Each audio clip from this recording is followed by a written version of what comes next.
Hi everyone, thanks so much for tuning in. This is Kathy, and today I'm sharing a card that I created for a stamp club that I'm a part of. I had mentioned in a previous video that we have a theme that we follow every month. So for the month of May, the theme was to incorporate washi tape. So what I started out with was a piece of white cardstock, and the wish die is from My Favorite Things. I placed it face down on the cardstock and just used a pencil to make light marks to use as a guide so I would know where to start and stop the strips of washi tape as I put them down. The washi tape, believe it or not, I didn't have any in my stash, so I had to go and purchase some. I just picked it up over at Hobby Lobby. And I liked this set because it was so thin, and I wanted to have, a very colorful die cut when I was done. So once I had all the strips laid down and filled in that area between my pencil marks, I laid the wish die back onto the cardstock, taped it down with some Scotch removable tape, and ran it through my Gemini Junior machine, which it didn't have any problem at all cutting through the washi tape and the cardstock. And I really didn't expect that it would, because the thing cuts like a dream. But also washi tape is so thin that I knew there wouldn't be an issue. After I ran it through the die cut machine, I just used a sharp pokey tool to get the letters out of the die. The next thing I did was I cut a piece of white cardstock down to 4 by 5 1/4. And then to ensure that I had my letters in a straight line, I used the negative piece of the die as a guide so I could just kind of piece the letters back into it.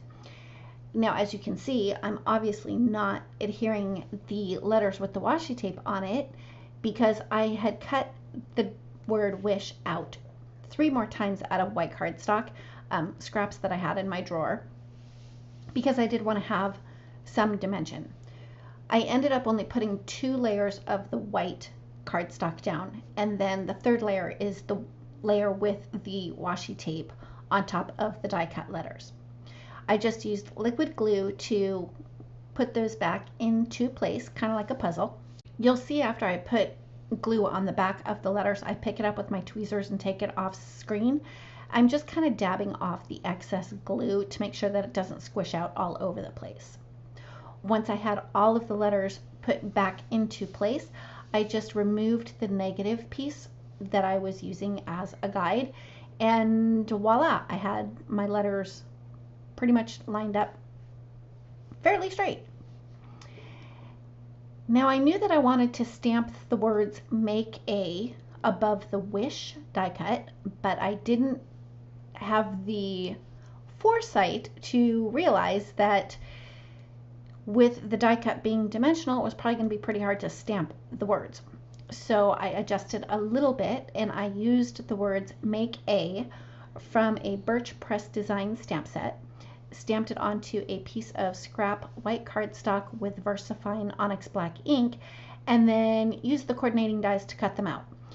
That way I knew that they would be stamped quite nicely, and it also added just a tad bit more texture to the front of the card. Because I used the black ink for the words above wish, I wanted to bring the black out a little bit more, so I grabbed some black and white striped washi tape, which I also purchased at Hobby Lobby, and just laid that down in a strip underneath the word wish. And you'll see in just a moment here that I decided that I didn't like the black and white striped washi tape, so I end up peeling that off and replacing it with just solid black washi tape. That's the nice thing about washi tape, is that it is pretty low tack and it peels up pretty easily. It did kind of tear my cardstock a tiny little bit, but once I got the solid black washi tape down, you really couldn't even tell that it was there.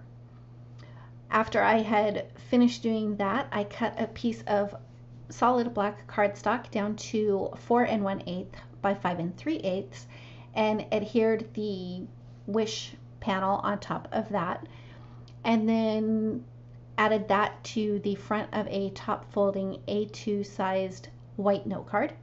And to finish it up, I just added a few sequins in the turquoise and the yellow, and then I think I used 2 small clear sequins. Anyway, that finishes up my card for today. Thank you so much for tuning in. If you liked the video, please give it a thumbs up. If you've not yet subscribed, I'd love it if you would, and don't forget to ring the bell so you're notified every time a new video is posted. Thanks again, and we'll see you next time.